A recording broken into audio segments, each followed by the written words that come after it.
Hi, my name is Jillian Hegel. This is my online introduction for Module 1, Becoming an Online Teacher. On the left-hand side is my husband Ryan and I. This picture was taken at a wedding in Pittsburgh, Pennsylvania for one of our friends. We were lucky enough to be on a boat and get a beautiful picture in front of the fountain at Three Rivers. Going clockwise is my cat Gizmo. He is a 14-year-old Himalayan whose hobbies include waking me up at 6:30 in the morning to make sure he's fed, yelling at me because I've been at work too long, and being overall just a lazy bum. The next picture to the right of Gizmo is my co-teacher Aaron and I.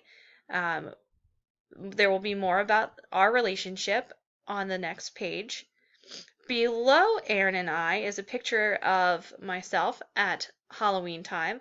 I was Miss Frizzle. I have always enjoyed science and technology and just her crazy fun attitude as a teacher, being able to dress up and really kind of acting and dressing the part of whatever role she was teaching. In the middle of the picture is a picture of Ryan and I with my parents. Family is very important to me. I grew up in the coal region in Shamokin, Pennsylvania, which is very close to Elysburg and Knoebels. I worked at Knoebels at least 8 years of my life, if not longer. They all run together. It was fun, but it was very tedious, to say the least, to work in customer service. But I can use some of those skills now in my own classroom when working with parents and students. Professionally, right now, I am a first grade long-term sub job share at Conestoga Valley. I'm at Leola Elementary. I teach math, science, social studies, and some writing. I work with my co-teacher, Erin. We are able to do half days. So the way Conestoga Valley works is that when a teacher has a baby, they are able to request a job share and work part-time for up to 4 years. Erin requested that last year. She had her youngest of 3 children, and she decided that it was time to go home in the afternoon and get them ready for school and help out, with in her daughter's daycare. And we are, as I said, currently on year 2, and we can do that for up to 2 more years. I really think it's a great opportunity to be in the classroom and get my foot in the door. Because Leola is a part-time job, I also work at WellSpan Philhaven as a therapeutic support staff. I have done that for about 5 years. The first 4 years of that, I was full-time, and during the summer of 2016, I decided to go part-time when I picked up the job at Leola, because working with the kids and the whole idea of the therapeutic support staff position is the flexibility, and to find flexibility like that in another job to provide for my family really wasn't going to work out doing with Conestoga Valley. So I am currently looking into subbing, so hopefully that will come up as we're progressing through the class, so that I can step away from Philhaven and really focus on my teaching career. As for online classes, this is my 4th online class. Some of the other classes that I've taken have been at Wilkes University. I have 3 classes working towards an autism endorsement, which will help me both in the classroom, and it also supported me with working at WellSpan Philhaven as a therapeutic support staff. I haven't taken an online class in probably 4 years, so it will take a little bit for me to get back into the swing of things. I find it very important that there are clear deadlines and that we need and clear expectations for all of the coursework. The coursework for the grad classes that I took were primarily discussion posts and papers every Friday, which was a little tedious. So I am excited to see how this course plays out and the expectations and the different ways technology is incorporated in this course. What good teaching means to me is that you should be able to understand the curriculum and you know the insides and outsides of it. You know it forwards, you know it backwards, and you're able to really incorporate various things into your lesson plans every day. Provide support for students and families that need help with it, and be available for when a student may need help outside of regular school hours. Building positive relationships with students, families, and the community is also important. Parents and students need to know that they can trust you and come to you whenever there are issues, even at home, or if they feel that there is something happening in the classroom that you need to take care of right away. Classroom management is also very important when it comes to being a good teacher.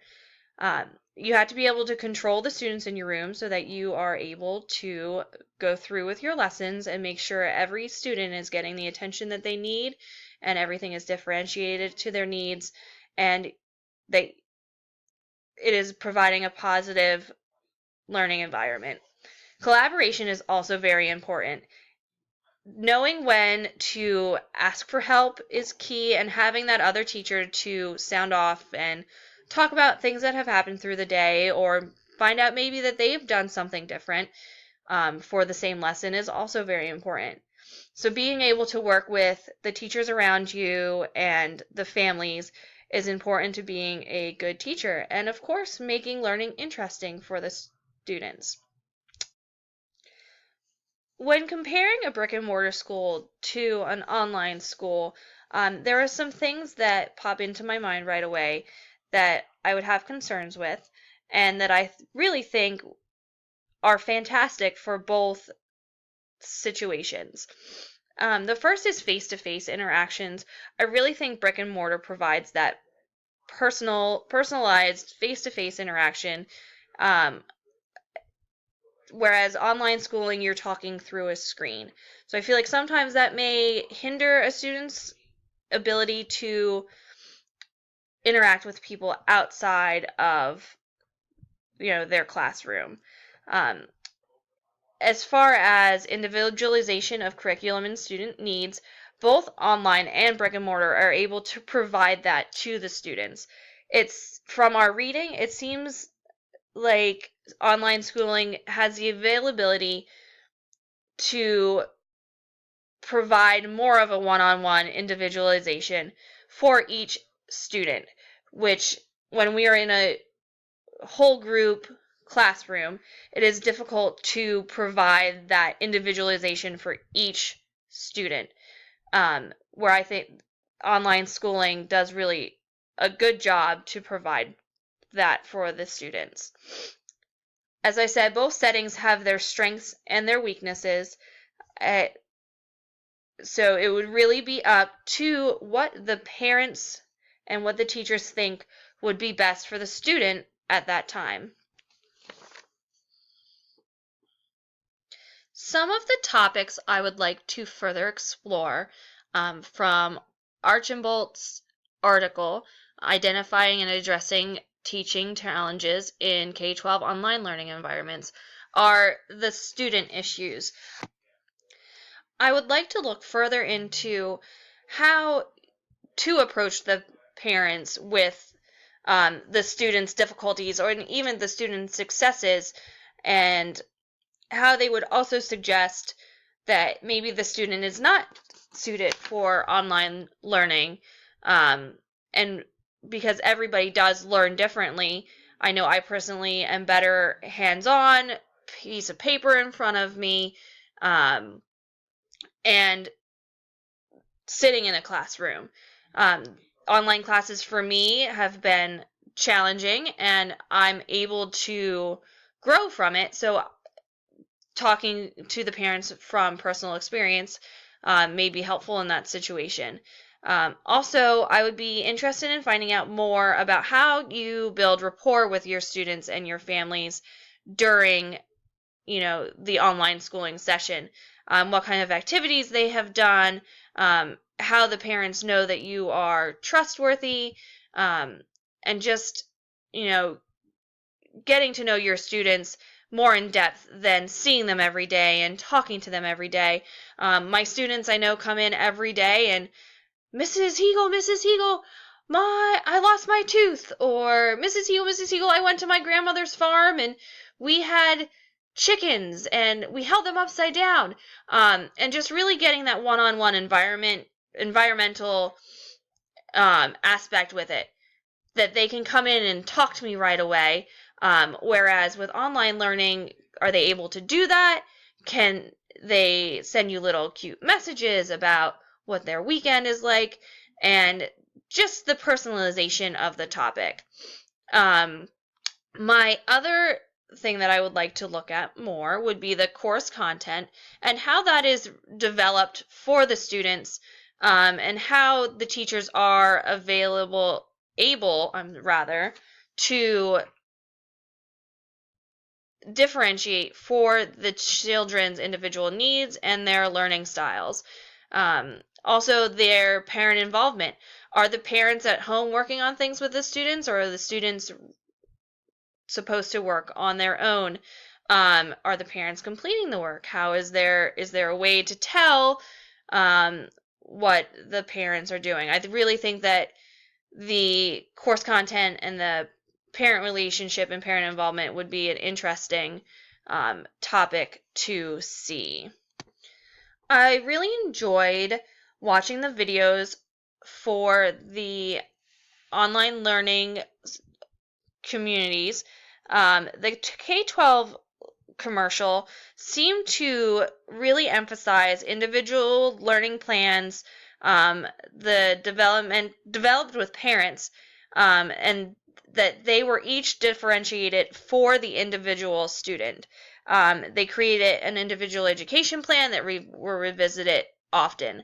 And I believe that aligns with standards C, D, and F. Giving regular feedback for the students and providing accommodations, and to have the teacher plan and design and incorporate and encourage active learning with the students and the teachers, and providing clear expectations and prompts and regular feedback. Standard F says that the teacher is cognizant of the diversity of student needs, and that is where I find that the IEP comes to play.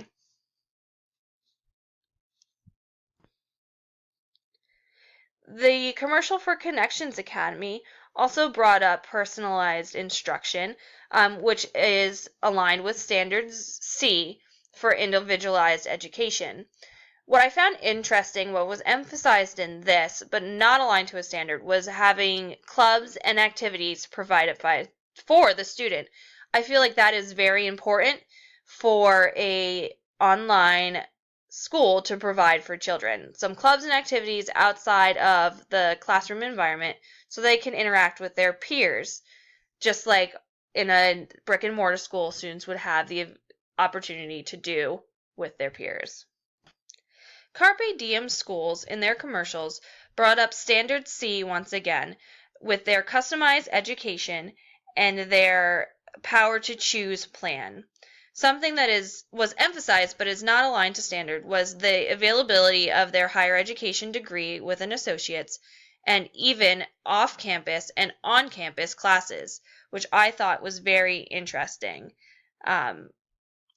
I really enjoyed learning about these different types of schools and the various issues that are happening in online education. Thank you for bearing with me through this presentation, and I hope to have a good semester. Thank you.